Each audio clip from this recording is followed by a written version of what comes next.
Ayan, good morning and everyone. It's 9:30 a.m. Saturday. Nagpa-deliver ako kay Pure Gold kahapon. Nakalimutan nga nila yung case nila, yung cases na order ko ng Yakult. So, supposedly they will deliver it kasama ng mga tinapay. Sabi ko, pipick upin ko na lang kasi baka mamaya pa. Dahil hindi nasama din yung pinahabol kong transaction na mga diaper.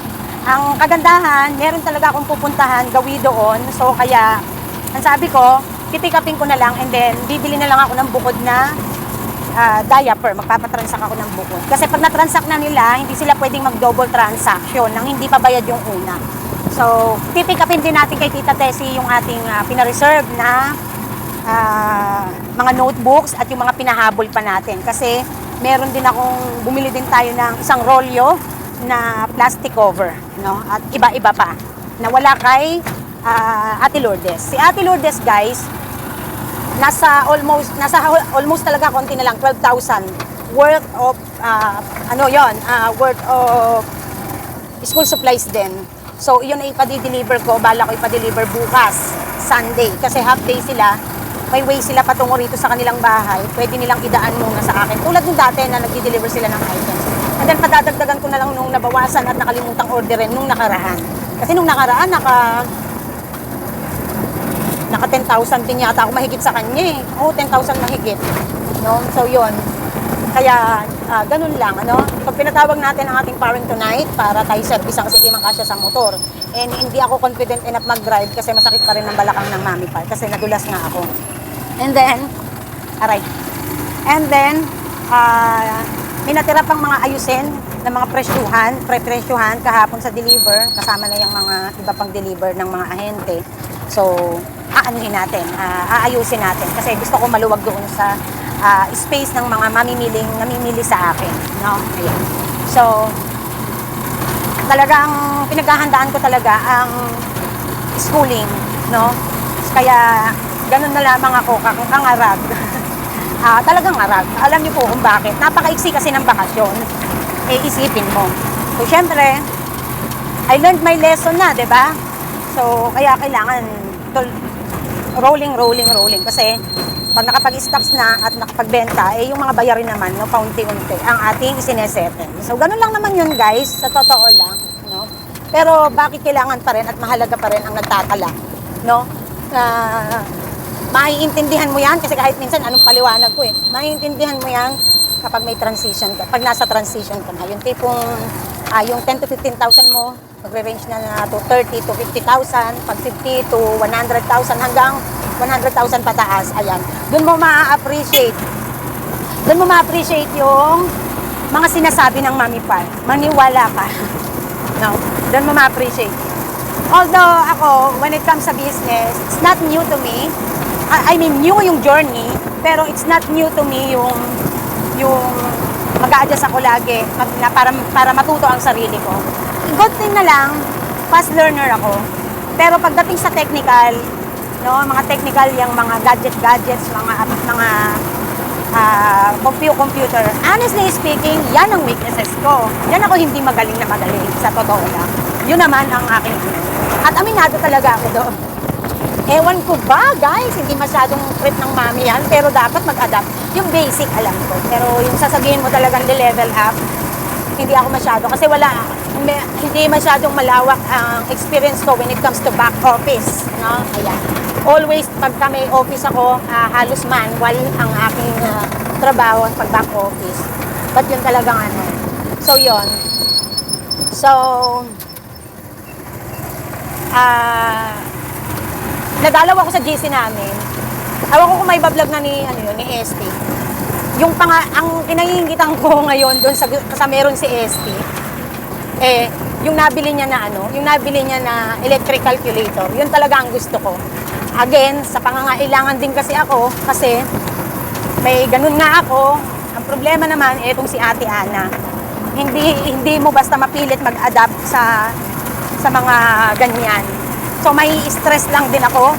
Kukuha lang din ulit yan ng papel at titirahin lang ulit yan yung mga 1/4 ko at mga kung ano kung makikita niya sa table ko na walang sulat. At magsusulat na naman yan. Hindi mo talaga maanuhan. Wala akong magawa. No? Ako mag-adjust. Pero hindi naman ibig sabihin nun, hindi advantage sa akin si Ate Ana bilang empleyado. Yun lang naman talaga siya. So kaya kahit gustong gusto ko yon, hindi ko rin naman mabibili. Kasi nga, yung pangangailangan pa rin ng store ang aking iisipin. Baka makita nyo sa vlog niya, pag nag-update siya sa mga ganap niya sa buhay doon. Pinakita niya sa akin, pinakita niya sa GC yung calculator na crush ko noon pa. Hanggang ngayon, hindi ko mabili-bili. Pwede ko nang bilhin, sa totoo lang. Kahit ngayong moment, pwede ko nang bilhin. Ang kaso, baka masayang lang, baka mainis lang din ako. Kasi si Ate Ana siya pa naman yung madalas sa ano. So, baka din mainip ang customer kung nag-aano siya, yung, di ba? Ang totoong kailangan ko is tablet or PC na sa price list, no? Kasi meron ako apps na talagang ginagamit for my price list na mabilis, maganda, nare-record ko dahil may business phone kami. Pero ang gusto ko sana, dahil business phone yun, ayokong hawakan ng iba, ng mga tauhan o kaya ng ano, kasi ako gumagamit yun. Ang gusto ko sana, kahit tablet makabili, o para doon mailipat yung mga apps at doon maiayos yung mga price para mabilis. Baka kayang i-adapt ni Ate Ana yun. Yun ang need ng tindahan. Yung mai-record lahat ang mga... Dahil kasi, ang nangyari, ang bilis ngayon magbago ng mga presyo. Hindi katulad noon, matagal, taon, bago mapalitan ng pagtataas ng presyo. So, ngayon, kailangan muna ng ganun kasi nga, napakahirap laging magtanda ng presyo. Sa totoo lang, yan ang struggles ngayon ng lahat ng mga tindahan, kasari, tindera, empleyado. Kasi nga, pabago-bago. Kaya, kung meron na-update palagi na software or software at saka sa mga gadgets, madali, di ba? So, pasensya na kayo, yugyugan vlog. So, yun. Ganun nga, no? Ayan, yun ang kailangan ko.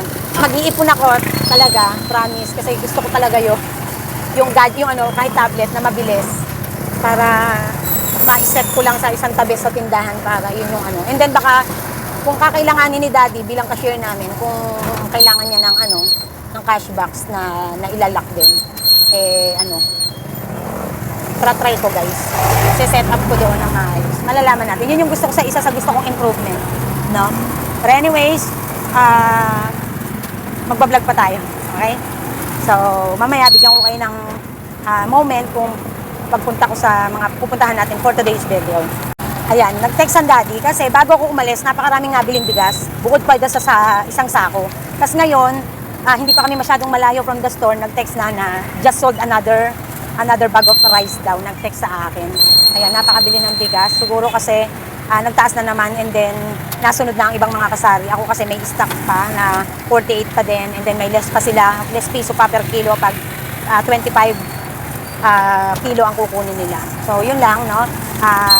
Bless the Saturday talaga. So, actually kahapon din. Kahapon Friday, nakapalakad kami ng 27K kahapon Friday. Kasi nung umaga, busy din, pero biglang nawalan ng tao ng tanghaliang tapat. Tapos sumagsag ng alas 4 sapak hanggang kagabi alas 9. Pagdating ng alas 10, paunti-unti na lang, pero malalaki transaction. Hanggang bago kami magsara humahabol pa. Yun. So, sa totoo lang, guys, maliit yun i-expect ko for the weekend na ganoon na matumal talaga sa totoo lang. Kasi usually, nakaka 30 to 36,000 ako weekend. O, ngayon alam nyo na. Kapag ka mabili. Mabili na yung time na yon, mabili na yon. Siguro, shout out kay DTV 26, kay Kuya Darwin. Busy kasi ang taong magtipid. Ang tao, iniipit ang pera, mamili gumastos kasi nga, naghahanda sa darating na pasukan. So, yun lang. Ayan guys, pinick up na natin yung ating mga pina-reserve, mga diapers at saka yung mga Yakult, ganyan. So, dinagdagan pa natin ng mga pinamili natin kasi mga wala akong ganyan chichirya na ubos.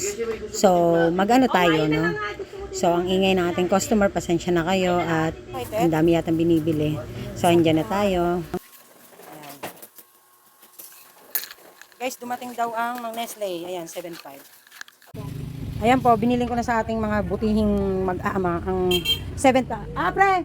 7, malis na pala. Sino ba bumusina? 7,555. Sabi ni Daddy, nagpaluwal sila ng 55 pesos coming from the store. Yung ating Nestle products. Langgam, guys. Ayan, guys, kami, guys. diba? We have pregnant here, so we are careful. So, ito guys, yung ating napimili kay Pure Gold. Yung natira pa sa kay Pure Gold, may mga pre pa ako dyan, guys. So, ayan. Ayun kaya, ayun pa, ayusin namin ni Ate Ana yan. O, diba? Ang kalat namin dito. Ha? What? Yes, they're in diaper. Ito yung mga stocks natin, yung mga dumating na DCFE. Ay, may mga malalaking chichirya tayo dyan, guys. O, diba? Ayan. May timba kami doon kasi may tumutulo. May papaayos kami sa ano. So, ito ano ba to? Si daddy kasi, ang daming inaano eh. Ayan, mga stocks pa rin yan, guys. Great Taste White daw yan. Sabi natin, ano. Ayan. Alam nyo guys, makakabili lang ng asukal. Kukunti na lang, bibili na naman Diyos ko Lord. Ayun ako po. Ang mantika natin so far. Ayan. So, dami naming ayusin. Pero yung iba naman dito, puro diaper lang yan. Bumili tayo ng 10 by 24, na large, 10 medium by 24, 10 by 12. Yan, dyan tayo binili. Ibang pansundot na chicheria. Okay? Naka-total. Ayan guys, mag-start na tayong magpresyo. So minsan pinapalapit ko kay Ate Ana yung mga boxes dito kasi pepresyohan ko, and then dinidisplay natin yan doon sa taas. Okay. So lahat tayong mga diaper, di ba? Konti na lang, di ba? Ang daming XL na natira. So meron tayong mga pinagbibili nga kanina, no? Ayan. So, teka. Ayan. So sad part guys. Eto, nagkakalas tayo boxes to na kape. Nagre-refill si Ate Ana dito. Ayan po yung mga stock namin pag full stock kami. So ayan, nabawasan na rin kasi may mga order pa tayong nandiyan na kakalasin natin. So ito yung mga yosing kalas namin. Nire-refillan na lang namin yan. Ayan. Birch tree, may birch tree doon. Meron din dyan. Di nga kasi kasya guys. Ayan. Kasi bumibili tayo na boxes na kay Kuya Joseph. Pero walang tatalo talaga sa Blanca guys. Pinakamaano. Teng, dapat yung Blanca dito sa pinakamalapit. Yung GT ang nilagay mo dun sa dulo. Kasi yung GT, mas fast moving kasi yung Blanca. Gets? Oh.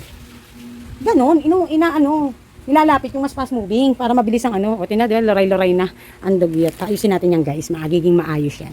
No? Ayan. Okay, ayan ang ating Ang Snappy, nagpa-reserve na tayo kay Tita Tessie. Sarado si Tita Tessie, hindi tayo nakakuha ng school supplies, bayad na yun. No? May babayaran lang na balance doon, hindi na pinabayaran sa GCash, i-cash na lang daw. So ayan, nabawasan na rin. Yung mga magic natin, meron tayong order, ilalagay natin. Re-refillin natin lahat yan. Ayan. Naku, may Midland pala ako bukas pa. Ano ba yan? Tapos ito yung mga asukal natin, no? Ayan. So, ito yung diniliver, hinabol kagabi ni Kuya Joseph, yung sitong mas malaki sa Solo. Ayan. So, may mga coolers pa tayo kung makikita nyo, no?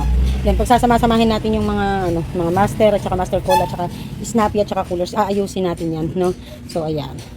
Okay, ayan pa yung ating mga mantika, mga nabawasan na rin yan. Ayan, na-refillan na yan, guys, sa totoo lang, naayos na natin. Ayan. Ayan, yung mga nakaka-LL na mga items nandito rin sa likod yan. So sa mga peanut butter, yan, ganyan tayo bumili, marami. Kasi kailangan yun. Dito yung mga kalas natin guys, no? Hindi pa tayo nagre-refill. Sa isang buwan guys, nakakadalawang, dalawa hanggang tatlong, ganito, no? Na mga Knorr. Ayan. So, kaya may mga stock tayo niya nandito guys. Ay, ang gulo. Ayan. Pag dumating na yun kay Ate Lourdes, mapupuno ng puro school supplies yan. Yang lahat na yan, malilipat dito yan. No? Puro school supplies ang ititira namin dyan. Okay? Ayan. Kasi pinaghandaan ko na talaga yan matagal na. Talagang pinaplano ko yan ahead of time. So, meron tayong order na ito. Kalahating box. Meron pa tayong ilang box doon sa likod data nitong original. Ayan. Next week na tayo order ng swak. Aabot pa yan. Tapos magpapahabol tayo order kay, kay Ate Lourdes ng mga ganito guys. Mga enjoy. Malalakas sa akin yan guys. Lalo sa pasukan. Ayan. So, ito yung mga ayusin natin. No? Ayan. Ako po, kunti na rin pala yung mga soundbox po. No, ayusin na natin yan. Nabawasan na din pala. Ayan. So, kaya huwag kayong magtaka pag nauubos agad at tapos mataas benta nyo, malaki benta nyo. Kasi, syempre, bibili. Ayan, isang box pa nating mantika. Ito pa mga chichirya. Puro kalat dito. Ayusin namin. Okay? Ayan. Okay sa all right. Okay. Ito yung ating mga pang fried. Tasty boy. Gano'n kaya ka-tasty si boy? Charot. Ayan. Ayan pa yung mga chichirya natin. Ang daming pinambak dito. Ayusin natin yan, guys. Ayusin natin. Okay. So, yan guys, ito ba nakita nyo, nakasabit yan. Pero meron tayong stock niyan. Ayun isang box yan, 200 ml yan, boxes yan. Kakatanggal lang din natin nung 100 grams na ganito isang box. Ayan. So, yan. Nakalimutan magsabit ng pan-display. Display lang kasi guys yan, nandun yung, pagka mga anak ko tsaka si daddy nagtitinda, wala kang aasahang ayos. Naubos yung mga so nice ko mula kagabi. Kung may 10 mahigit yon hanggang kanina, hindi lang. Naubos na sa section na yun. Kaya boxes ang bibili natin. Magre-refill din tayo doon. Ayan guys. So ano tayo? Case analysis tayo, no? So, shoutout nga pala sa nung minsan may nag-comment, nice analysis daw, parang nabasa ko. Nalala ko nga pala. So, let's use the term for today's video, the case analysis, or the analysis, okay? So, lahat ng mga pinagbabablog ko nitong mga naaraan, no? It is analysis yun. Case analysis yun. Na kung sakaling ano man yung mga mangyayari at ano yung mga possible na mag-occur na situation na mahihirapan ka. Kaya dapat magdesisyon ka ng mabuti. Okay. So, we analyzing the situation if. Parang pagtanong nyo, Mami, paano po yung ganito? Kung sakali po ganito, ganyan. Mami, paano po? Ano, pagka ganito, ganyan. So, we analyzing. Naalala ko, guys, yung course ko before, when I was college, yung first sem ko kasi, guys, sa PUP ako nag-aral. First sem, PUP, branch na dito sa Santa Maria. Kasi, nung doon sa PUP main, iba ang style ng pa-exam doon, napakahirap. May time pressure. Hindi katulad nung nag-exam dito sa parang branches lang. Napakatagal kang 3 hanggang 4 na oras kang nag-e-exam. So talaga makapag-iisip ka. May panahon ka pa talagang mag-inarte. Alam mo 'yon. May panahon ka pang maisip mo yung crush mo habang nag-e-exam ka. Kaya makakapasa ka. So nakapasa ako sa madalit sabi. So yung first sem ko, ang aking course that time is entrepreneurial management. Nung malipat ako sa pinag-graduatean ko na, nung tinuloy ko yung schooling ko, Bachelor of Science in Business Administration. Okay, so napaka-related nila. Sobra. So doon sa course ko doon sa dati, entrepreneurial, may isa akong prof. Yung prof ko doon, yung prof namin doon, babae. Alam nyo, masusura ka talaga doon kapag maiinis ka talaga. Kasi napakalamya at napakahilig magpa-case analysis doon, magpa-feasibility study. Isipin mo, hindi ka pa nga gumagraduate, hindi pa naman di ba ang requirement sa feasibility study, sa thesis, yung pag-graduate ka na, tapos panel discussion kayo sa mga professor. Sino hindi nakaka-relate na ganyan dinanas ng college? Yon alam nyo ba? Araw-araw. Okay? Student, get your book in entrepreneurial and let's have a analysis about it, ganyan. Na English, nakakainis. Mapapamura ka sa inis talaga.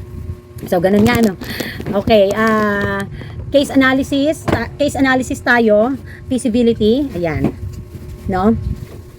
Alam nyo guys, until such time nang magnegosyo ako, na talagang naglalabas na ako ng hindi birong pera minsan, doon ko na appreciate, lalo na nung nandito na ako, doon ko na appreciate yung aking teacher na akala ko walang kalatoy-latoy sa buhay, na tipong pag ganyan-ganyan pa ng buhok, ganyan, ang arte-arte magsalita. Maiinis ka pag hindi mo siya magigets. Ngayon ko naintindihan na kung bakit niya ginagawa yun. Yung pala'y para matuto tayo, na matuto tayo at makatulong yung pag-aaral na yun, yung paraan niya ng pagtuturo ngayon. Pagdating sa critical thinking and decision making, pagdating sa management, doon ko na-appreciate talaga. So, an entrepreneur or one businessman should practice or should experience this kind of learnings. Dapat dito ma-immune, no? So sa tayo mga negosyante, homeowners, store owners, di ba? Mga negosyante tayo, mga entrepreneur, yung iba, no? Okay. Dapat pala dito tayo magsanay. Dito natin laging aanuhin yung ating sarili. Kung hanggang saan natin kayang magdesisyon ng hindi man perfect 100% pero balanse. No? Mami, paano yun? Hindi 100% pero balanse. Balanse. May konting tama, may konting mali. O, di ba? Kasi hindi ka naman matututo kung hindi ka magkakamali. Paano mo malalaman na tama ginagawa mo kung hindi ka magkakamali? Di ba? So, kaya dapat, kahit hindi very good or perfect na 100%, dapat balanse, no? May konting tama, may konting mali. Kapag mag-a-analyze tayo, hindi yung isasabak na natin. Okay, nagigets ba? Ibig sabihin, wag mo na din agad sasabak kung ang na-analyze mo may tamang content, may tamang mali. Magulo ba? O sige, ganito para mas malinaw. Dapat meron kang ite-take down notes mo o iisipin mo yung mga possible na mangyayari. Halimbawa ganito sa pagdedesisyon. Halimbawa ako na lang. Sa akin na lang yung sample para hindi na natin inaabala yung mga ibang mga na natutulog sa tanghali. Okay, halimbawa ganito. Nako, 5,000 ang upa, magtitinda ako. Meron akong mga 6 na kalaban sa paligid. Pero talagang bukana. Talagang ano siya, talagang puntahin ng tao. May laban ba ako o wala? Paano ang share market ko? Makikipag-price war ba ako? Yun ba ang magiging una kong diskarte? Magkano ang una kong ilalabas na puhunan? At kung sakaling ganito ang aking tubuan, ilang percentage kaya ang makakabig ko after the expenses? Ganun mag-analyze, ganun ng case mo. Laging sige, nag-go naman ako. Let's say for example, magta-target quota ako, no? May target sales ka, may target quota ka. Dapat pala ganito yung aking target quota para makompensate ang expenses ko, and at the same time kahit ganun yung tubo ko, basta ganito, ganyan. Kasi sa pagnenegosyo, ang isa sa pinakauna mo muna talagang magiging priority kapag nagsisimula ka pa lang, dahil nagpapakilala ka pa lang, ay yung ma-compensate muna or kahit ma-break even ka yung expenses mo. Okay. So, tapos ka na mag-analyze. Ngayon, sasaba ka na. So, dun mo na ngayon malalaman if it's effective or what. Ngayon, paano kung di naging effective, Mami Pat? Dapat may plan B ka. Yun ang plan A mo eh. Analyzation. No? Yan dun lahat sa plan A, yung mga exciting part. Handun lahat. And the worst part is papunta sa plan B and plan C. So, anong backup mo? Meron ka ng nakalaang puhunan? Bubuhos mo ba lahat kay plan A? O maghihinay-hinay ka lang kasi just in case ano man ang mangyari, may plan B ka pa. At meron ka pang huhuguting puhunan. So, ganun dapat mag-isip. Ganun dapat mag-planning. So, kasi napansin ko, ang daming mga OFW, they are planning na mag-sari-sari store. Ito yung gusto nilang pasukin na negosyo pag nakauwi, sari-sari store. O, edi bibigyan ko kayo. Ganyan kayo, mag-analyze kayo. Magkakaroon kayo ng case analysis. Just in case na uupa kayo. Just in case na sarili nyo ang pwesto, okay lang yun. Mas maganda. Mas makagagaang. Diba? So, ganun dapat ang pag-iisip. Ngayon, paano plan B, Mami Pat? Ewan ko sa inyo. Malay ko sa inyo kung ano plan B nyo. Okay, plan B. Plan B. Bago pa, pag nararamdaman mo na tila ba, dalawa ang plan B eh. Ang plan B, sa plan A kasi, dapat dalawa din ang iisipin mo. If it's work out, what would be the next plan? If it didn't work out, what would be the next move? Ganon ang dapat na nasa isip niyo. Okay, plan A, nag-work out. Okay na, stable na, okay. Bago iayos na yung tindahan, nag-uunti-unti na to venture into another business. That is plan B. If it worked out. If it didn't work out, what is your plan B? Same. Mag-isip ka na rin ng next venture ng negosyo na sa tingin mo ay hindi mo na i-apply basta-basta yung mga kabalastugan at kaeng-engan na nagawa mo, mga mistakes mo na nagawa mo kay plan A. Okay? So, plan B. Ngayon, dahil sa plan A, nagtabi ka na, hindi ka basta nagbagsak ng puhunan, ang talino mo, meron ka ngayong gagamitin para kay plan B. At dahil kung nag-work naman, at dahil hindi ka rin basta-basta naglabas ng puhunan, no? Hanggang sa all out mo na yung mga natitira mong puhunan dahil tumaas ang demand, may kinita ka na kay plan A kung nag-work out. E di meron ka pang plan B sa panibagong venture ng negosyo. Okay, Mami Pat, eto case scenario. Hindi nag-work out din, pati plan B. Paktay din. O spot lahat. Magbigti ka na. Charot. Magpahinga ka. Ikalma mo yung sarili mo, magpahinga ka, and then, i-analyze mo, magbalik tanaw ka, i-analyze mo lahat ng mga pagkakamali at kung ano ang mga hindi dapat mong gawin. Mag-analyze, actually dapat sa una pa lang talaga, plan A pa lang nag-a-analyze ka na. Nagigets po ba yung point ni Mami Pat? So, sa plan C, dalawa lang yan. Tatry ka ulit ng another venture na negosyo, baka wala ka ng pera, baka mangungutang ka pa, baka sa plan B nag-stop ka na. Hindi nag-work out yung another venture ng negosyo, na ospot ka na talaga, naiwanan ka pa ng utang. Plan C, magpapahinga. Plan C, magdadasal. Plan C, maligo, kumain, matulog, magpakasaya, maging relax, magdasal, maligo ulit. Gawin mo yon. Kung kinakailangan 1 week, 2 weeks, 1 month, 3 months, okay lang. Because it is like you are heartbroken and you are moving on. Eh, Mami Park, hindi po pwede sa amin yung mga ganyan-ganyan kaartehan, imo na yan. Kasi may pamilya kami, kumakain kami. Okay, fine. Okay, oy, relax. Eto na. Di, wag ka magpahinga. Wag ka huminto.